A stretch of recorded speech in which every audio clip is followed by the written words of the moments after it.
సుందరరామరెడ్డి గారు, నెక్స్ట్ 10 ఇయర్స్లో Indian economy ఎలా ఉండబోతోంది?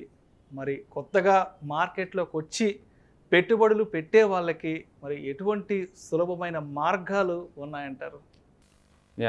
Next 10 years belongs to India అండి. ప్రపంచవ్యాప్తంగా ఇండియాలో ఉన్న గ్రోత్, ఆ 40 కోర్ యూత్ ఒక పెద్ద అసెట్ అది ఇండియాకి. ఇప్పుడు ఫర్ ఎగ్జాంపుల్ జీడిపి గ్రోత్ చూసుకుందామండి. ఇప్పుడు వరకు అది 3 ట్రిలియన్ ఎకానమీ ఉంది. నెక్స్ట్ 10 ఇయర్స్ కల్లా అది 6.5 ట్రిలియన్ ఎకానమీగా మారబోతుంది. ఆల్మోస్ట్ డబుల్ అవుతుంది. అంటే ఇప్పుడు దాకా హిస్టరీ మొత్తం ఒక సైడ్ అయితే నెక్స్ట్ 10 ఇయర్స్ ఇంకో సైడ్ ఉండబోతుంది. 6.5 ట్రిలియన్ ఎకానమీ కాబోతుంది. అంటే డబుల్ సైజ్ అవుతుంది ఇండియా టోటల్గా.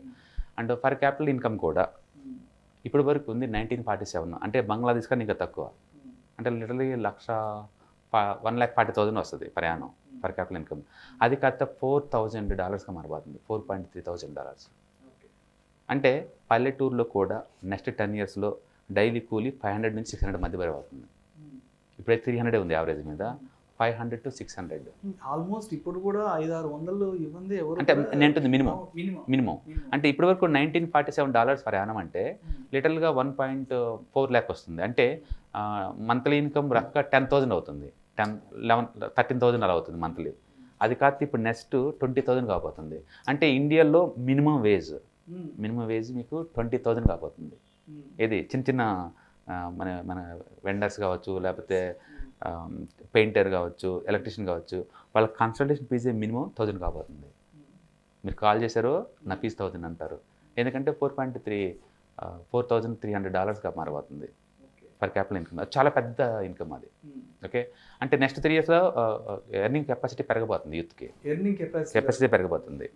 అండ్ మిడిల్ క్లాస్ కన్జంప్షన్ ప్రపంచంలో 17% ఒక ఇండియా నుంచి వస్తుంది ప్రపంచంలో. అంటే చైనా లీడింగ్లో ఉంటుంది 22% తోటి. మనం సెకండ్ ఉంటాం. వరల్డ్లోనే మిడిల్ క్లాస్ కన్జంప్షన్ అంత ఇక్కడ జరిగింది. అంటే ప్రపంచంలో ఏ ప్రోడక్ట్ తయారైనా సరే ఫస్ట్ లాంచింగ్ ఇండియానే చేస్తారు. మీరు హాలీవుడ్ పిక్చర్లు ఇండియాలో లాంచ్ చేస్తే మీరు చూశారు. నెక్స్ట్ ప్రోడక్ట్స్ మొత్తం కూడా ఇండియా నుంచి లాంచ్ అవుతాయి. ఎందుకంటే 17% మిడిల్ క్లాస్ కన్జంప్షన్ ఇండియాలో. అమెరికాలో అది 7% అవుద్ది. అమెరికాలో అది 7% అవుతుంది. అందుకని ఇండియాకి పెద్ద పెద్ద ఎంఎన్సీ కంపెనీ మొత్తం క్యూ కడతాయి.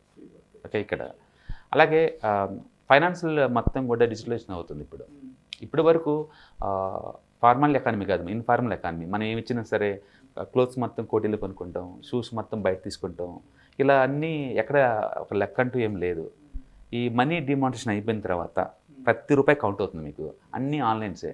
ఇవాళ రేపట్లో మీరు ఒక టీ తాగినా సరే నువ్వు పేటిఎం లేకపోతే ఫోన్పే పే చేస్తున్నావు. అంటే అవన్నీ లెక్కలోకి వస్తున్నాయి. ఇప్పుడు ట్రూ ఎకానమీ స్ట్రెంత్ ఎంత ఉందో ఫస్ట్ టైం ప్రపంచం తెలియబోతుంది ఇండియాకి.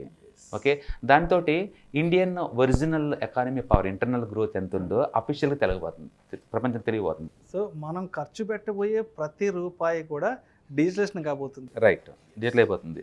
తద్వారా క్లియర్ పిక్చర్ వస్తుంది ఎవరి ఇన్కమ్ ఎంత అంతే. తద్వారా ఇప్పటి వరకు జస్ట్ 6 crore ఐటీ ఫైలింగ్ జరుగుతుంది ఇండియాలో. 15 crores పెరగబోతుంది అది.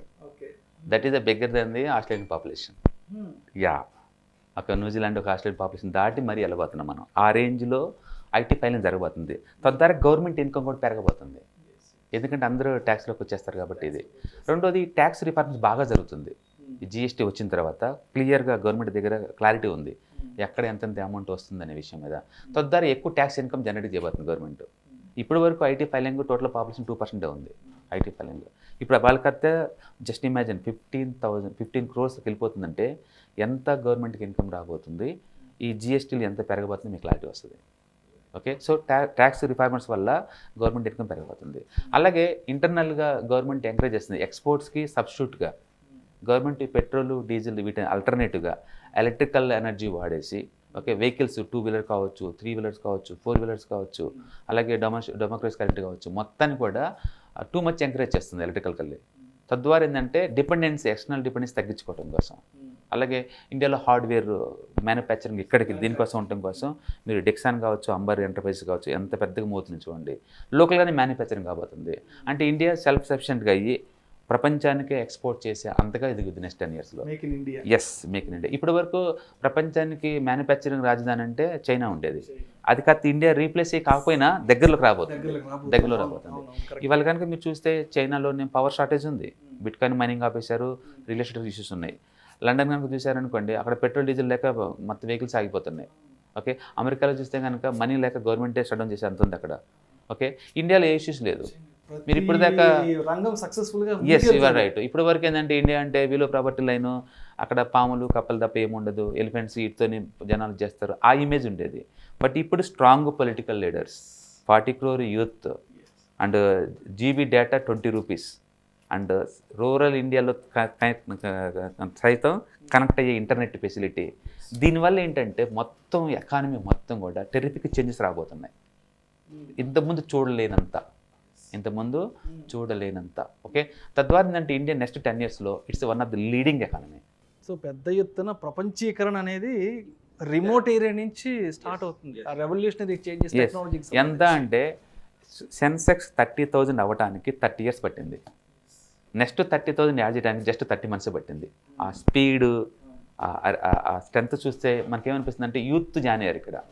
అందులో ట్రెడిషనల్గా ఇండియాలో ఎక్కువ మంది హౌస్ హోల్డ్స్ పెట్టేది 50% ఏమో రియల్ ఎస్టేట్లో పెడతారు, సొంతంగా ఒక ఇల్లు ఉండాలని. తర్వాత ఒక 15% గోల్డ్లో పెడతారు. తర్వాత ఈ పెన్షన్స్ లేదా ఇన్సూరెన్స్ పాలసీస్ వీటి మీద ఒక 10%. అంటే ఈక్విటీ మార్కెట్లో జస్ట్ హార్డ్లీ 3% ఉంది.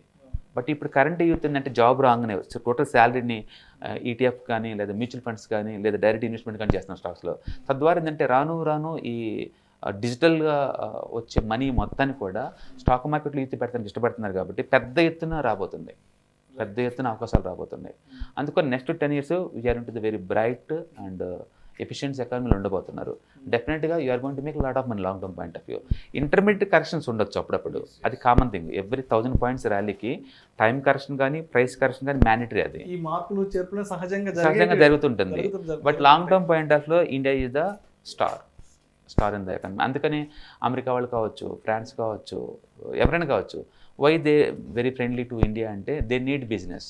ఇక్కడ 134 crore పాపులేషన్ ఉంది, యూత్ ఉంది, కన్జంప్షన్ ఉంది, మెయిన్ కన్జంప్షన్ ఉంది. అంతకుమించి టెక్నాలజీ యూసేజ్ ఉంది ఇక్కడ.